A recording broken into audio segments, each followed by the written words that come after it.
I guess like most people, you don't really look at your CV until the time is there for you to start exploring other opportunities. And I certainly hadn't looked at my CV or my credentials for the last 2 years. And I was getting to a stage in my career where I was looking for that next step up. And I guess that always starts with having your foundations good and up to date, which is why I enrolled in the program to make sure that as I went through the process of securing a new role, I had all the basics addressed so that I could present myself in the best possible light to new companies that were looking at my applications and CVs. For being on the program? So I actually only really applied for one job during the course of this program, and it was a job that I wanted as well.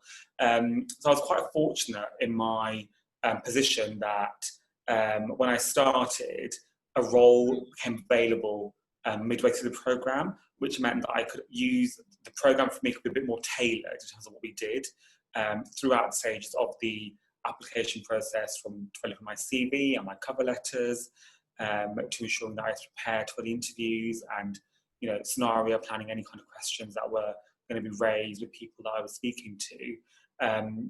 So I think for me, that's probably more unique to other applicants who go through this process. I was going through an active recruitment process at a company that I actually wanted to work at as well. I didn't have, 4 or 5 jobs on the go. I was really focused on this one role that I applied for, which worked for me. And resulted in me securing that role. Is the company that I'm moving to is a lot like the company that I'm leaving. So in terms of justifying the move, it was quite easy in my interview to draw on those parallels between moving to an organisation, not because I was dissatisfied with the one that I was at, actually one that reminded me of the company that I came from, one where the role that came available allowed me to develop a lot further where a role wasn't available at my current company. And I think realising that early on in the process is quite good, and that really did help frame how I positioned myself. I wasn't going to interviews as a disgruntled employee looking to jump ship. It was actually a really natural career progression, having been at the company that I was at for 2.5 years. And people in the pharma industry know that the kind of jobs that I do and the level that I'm at is often quite difficult to get promoted upwards in a company. So often you are having to move to a company for that career progression, and that is a well-established norm within the industry, which I think was really beneficial for me. I got a promotion role, so I went from a manager level to a senior manager level role, and with that came more responsibility. I'm the first hire for my hiring manager, which is great, and that means I can help them establish the strategy in the team and really influence the direction of travel for the department and the organisation. With that promotion, I managed to negotiate the top end of my salary expectation, so I knew what I wanted to go in at. And knowing what my total package looked like beyond just my base level salary really helped me understand what I wanted at my new role. Like I say, I wasn't itching to move, but I wanted to make sure that when I did move, I was moving for the right role and company, and that I wasn't losing out by taking the role so quickly. So I really wanted to make sure that when I assessed the package, when I made my red lines clear, it was an uplift to what I was on, and also actually just accounting for where I could have been in my current company if I was to be promoted. Because often in the pharmaceutical and biotech industry, smaller companies often do pay a little bit better. So going to another company that was of a similar size meant that I could benchmark a lot better, rather than going for a huge company with lots of grades and levels, and not knowing, if I was being undersold a package. I'm quite a logical person, and I really liked that it wasn't all about getting a job. There was so much more in the program that ultimately could lead to you getting a new job or a change in career or promotion, but actually just really addressing those basic, how you present yourself, what words to use on your CV, and working in a communication role, words are really, really important. So having to make sure that you put your best foot forward in an application and standing out from the crowd. When in this industry, you probably know who your peers are who are going for that same role, because it's such a small industry.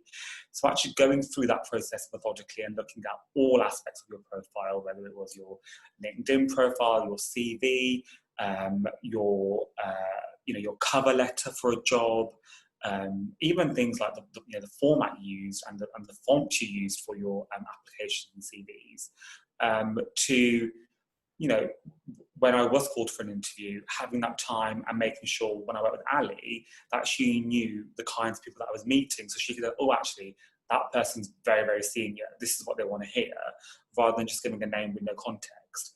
I think that really, really helped in the whole process, because I was seeing 7 different people from various roles, various seniorities in the company, and obviously you don't know what influence they have in that organisation. All you know is their name and title, and from that you can deduce a certain amount. So making sure that even when I was asking questions, they were of the right level for that person, not too granular. Just to make sure they could see from you that you thought about the questions you were asking them, and you understood their role in the company and how you could help them in their role, rather than just trying to rush through the interview without asking a controversial question or a silly question that you think, has that just ruined my application? I would say if you're really clear that you want to accelerate your progression within your professional life, but you just haven't come across the right tool or the right program to do that, this is really good for you. But it's all about getting that end job. It's about ensuring that you, as a candidate, can assess your strengths, your weaknesses, look at the entire process of what it means now to apply for a job in this current climate. We learn things like where jobs aren't advertised, how to get those jobs that aren't necessarily available publicly through people in your wider network. So it really does make you think differently about what it means to apply for a job in 2020. I know from when I applied for the job that I'm in now in 2016, a huge amount's changed since then. And often, you apply for a job probably every couple of years. So, and every time you apply for a new role, the process changes again. If you want to progress a certain aspect of your life, you can only really do that when you work with a real expert in that area. And I think often when it comes to employment, we often think of it as a kind of a secret process. You do it on your own.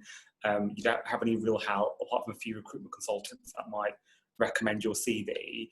But actually this allows you to have a lot more control of the process, and know in which direction you want to take an application or where you want to look for a job. This process might help you decide that you don't want to work with a recruitment consultant, you want to work directly with in-house recruiters. And I think it's all these questions that you don't even know you should be asking yourself. And I think that's what really helps, is you realise that the application process for any job is a lot more complicated than it first initially seems. And to go into it with your eyes wide open really helps you make a bit more of an informed decision. What I wanted to make sure was any career move that I made was challenging me, if not more than my current job.